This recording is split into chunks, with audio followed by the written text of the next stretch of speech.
Hello friends, welcome to my channel Sheetal's kitchen Gujarati.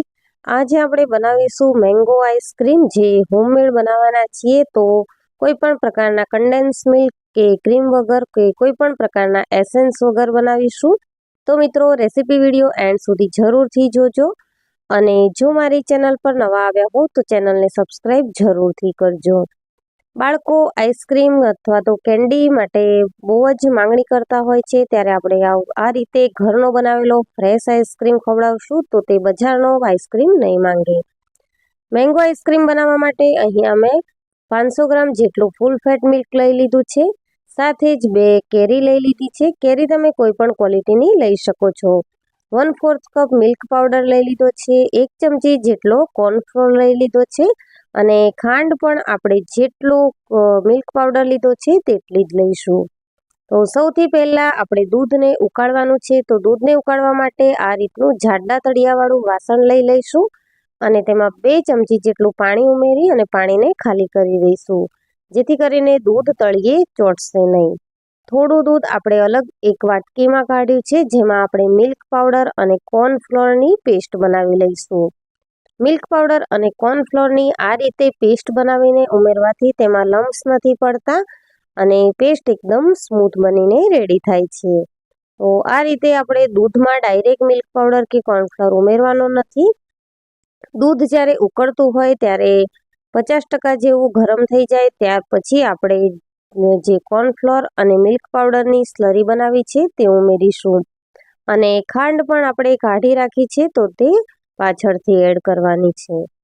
આ રીતે milk powder અને કોર્નફ્લોરનું મિશ્રણ ઉમેરી અને આપણે સતત ફેરવતા રહેવાનું છે દૂધને, જેથી કરીને દૂધ તળિયે ચોંટે નહીં અને સારું એવું ઘટ્ટ થઈ જાય। 5 થી 6 તાંતણા કેસરના ઉમેરીશું, જેનાથી આઈસ્ક્રીમનો કલર છે તે ખૂબ સારો આવશે, અને કેસરની એક ફ્લેવર પણ આવી જશે। દૂધમાં ઉભરો આવી ગયો છે તો જે આપણે ખાંડ લીધી હતી 1/4 કપ તે પણ ઉમેરી દઈશું, અને દૂધને ઘટ્ટ થાય ત્યાં સુધી આપણે ઉકળવા દઈશું। તો એક રીતે આ કન્ડેન્સ મિલ્ક આપણું ઘરે જ બનીને રેડી થયું છે, તો આને આપણે હોમમેડ કન્ડેન્સ મિલ્ક કહીશું। હવે દૂધને આપણે ગરમ કરેલા દૂધને ઠંડુ થવા સાઈડમાં મૂકી દઈશું, ત્યાં સુધી જે આપણે કેરી લીધી છે તે કેરીને છાલ ઉતારી અને તેને આપણે મિક્સરમાં પેસ્ટ બનાવી લેવાની છે।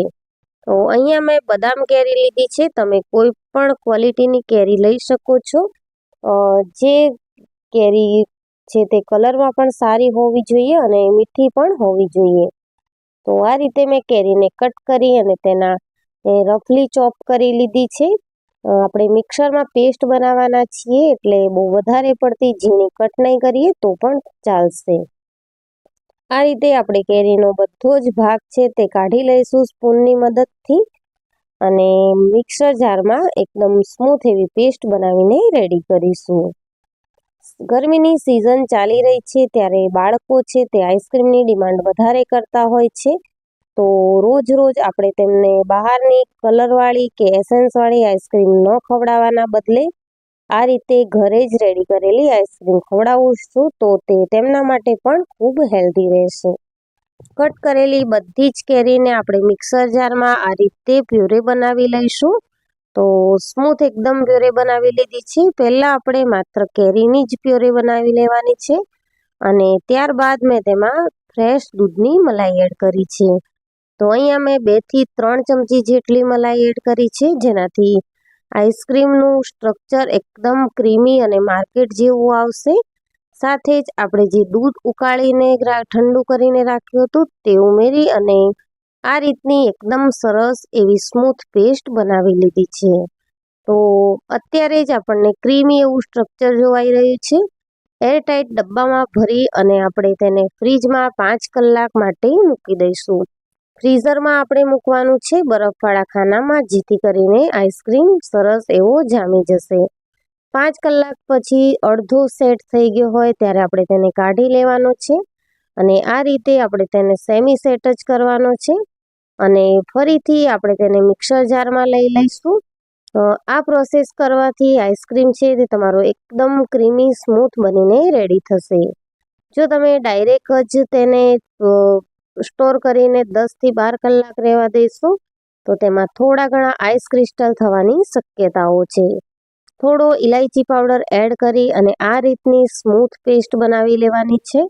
તો તમે જોઈ શકો છો કે સેમી સોફ્ટ કર્યા પછીનું સ્ટ્રક્ચર છે તે ખૂબ સારું છે અને એકદમ ક્રીમી છે. ફરીથી સેમ ડબ્બામાં આપણે આઈસ્ક્રીમને ભરી લઈશું અને એ જ ડબ્બામાં આપણે આઈસ્ક્રીમને ફ્રીઝરમાં સેટ થવા માટે ઓવરનાઇટ મૂકી દેવાનો છે. 10 થી 12 કલાકમાં આઈસ્ક્રીમ છે તે એકદમ સરસ ક્રીમી ફોર્મમાં સેટ થઈ જશે. થોડા એવા આપણે કેરીના આ રીતના પીસીસ ઉમેરી લઈશું. જ્યારે આઈસ્ક્રીમ ખાઈશું ત્યારે આ રીતના નાના નાના કેરીના બાઈટ આવશે, તે ખાવામાં ખૂબ જ ટેસ્ટી લાગશે. થોડા કેસરના તાંતણા ઉમેરી દઈશું અને બટર પેપરથી કવર કરી અને આપણે આઈસ્ક્રીમને ઠરવા માટે મૂકી દેવાનો છે. તો મિત્રો આ રીતે જો તમે આઈસ્ક્રીમ બનાવશો તો ખરેખર ખૂબ જ ટેસ્ટી બનશે અને ઘરે બનાવેલો હોવાથી એકદમ હેલ્ધી એવો બનીને રેડી થશે. Without essence, without cream, without condense milk, super tasty એવો માર્કેટ સ્ટાઇલ મેંગો આઈસ્ક્રીમ આપણો બની જશે. ઓવરનાઇટ રહેવા દીધા પછી તમે જોઈ શકો છો કે આઈસ્ક્રીમ સરસ એવો જામી ગયો છે અને હું તમને બાઉલમાં કાઢીને બતાવીશ. તો ઇઝીલી આ રીતે એકદમ સરસ ક્રીમના ફોર્મમાં આઈસ્ક્રીમ આપણો ઠરી ગયો છે. તો મિત્રો, આ મેંગો આઈસ્ક્રીમની રેસીપી તમને કેવી લાગી તે મને કમેન્ટ સેક્શનમાં જરૂરથી જણાવજો અને જો રેસીપી વિડીયો ગમ્યો હોય તો વિડીયોને લાઈક કરજો, તમારા ફ્રેન્ડ્સ અને ફેમિલીમાં શેર કરજો અને ચેનલ પર નવા આવ્યા હો તો ચેનલને સબસ્ક્રાઈબ જરૂરથી કરજો.